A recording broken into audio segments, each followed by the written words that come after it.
All right, it's primary day in several states across the country. Yep, voters heading to the polls to decide who they think will best represent them and their beliefs ahead of the November midterms.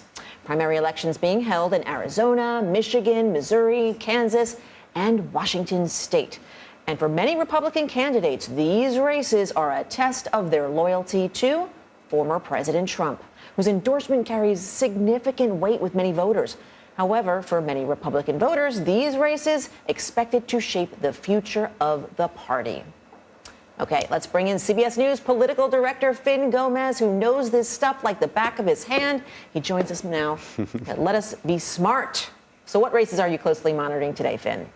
Hi, Deborah and David. As you said, voters in 5 states go to the polls today: Arizona, Michigan, Kansas, Missouri, and Washington state.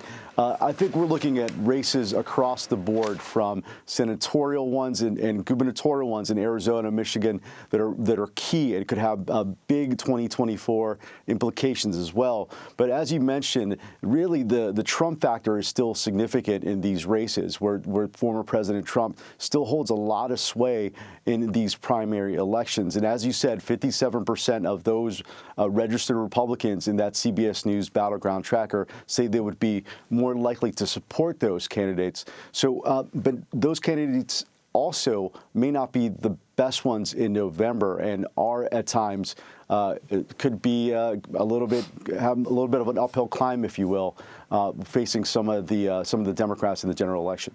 Fenny, talk to us about the vote in Kansas. So it's the first time a state has allowed voters to weigh in on abortion since the overturning of Roe versus Wade. Should we expect to see this type of a move occur in other states?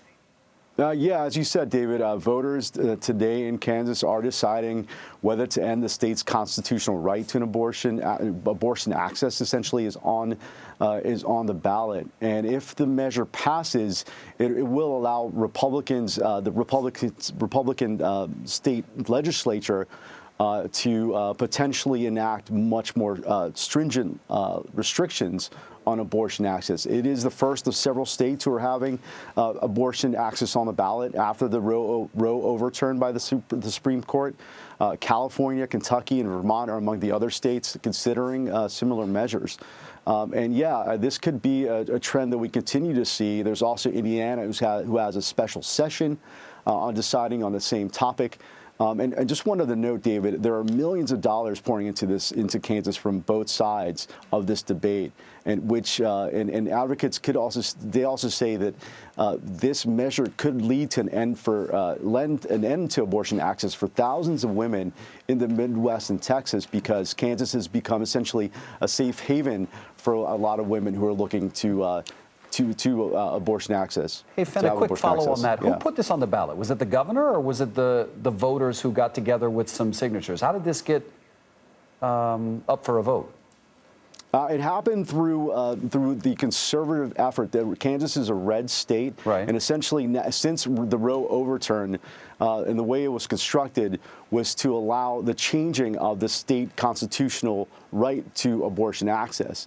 And by having this ballot measure, it allows, and if it passes, it will allow the Republicans in the state house to potentially enact stringent and more restrictive measures against those seeking abortions in the state. And I also wonder how this is going to affect turnout, too, because not a lot of young people, like our CBS News Battleground Tracker poll, show that not that many young people will be coming out. But I want to ask a question about the 3 of the 10 House Republicans who voted to impeach former President Trump. Just real quick, there has been what we've seen in Kansas, however, has been an early big voter turnout, especially compared to what we saw in the 2018 midterms, which shows, and a lot of those votes are Democratic votes, and a lot of them are in the youth vote and women voters. So a lot of analysts are saying that this could be a close one. So we're watching intensely. And that's specifically in Kansas. Intently, yeah. Gotcha. Specifically in Kansas, right? Yeah. Absolutely.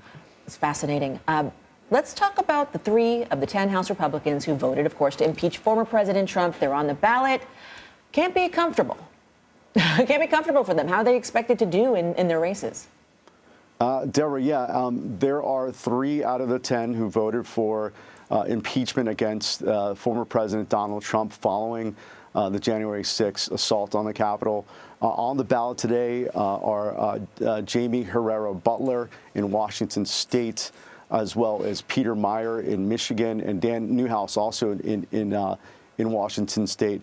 Out of the three, Peter Meyer is actually in Michigan is probably the most endangered, because both Newhouse and Herrera Butler are actually in a jungle primary, and it's really just the top two of that system that get to go forward. So it's a little less, even though they're all facing stiff competition, the ones in Washington State are actually it's looking a little better for them than the mayor in Michigan. But again, these are the 3 out of the 10 House Republicans who voted for impeachment against Trump, and they immediately became targets by the former president and his allies.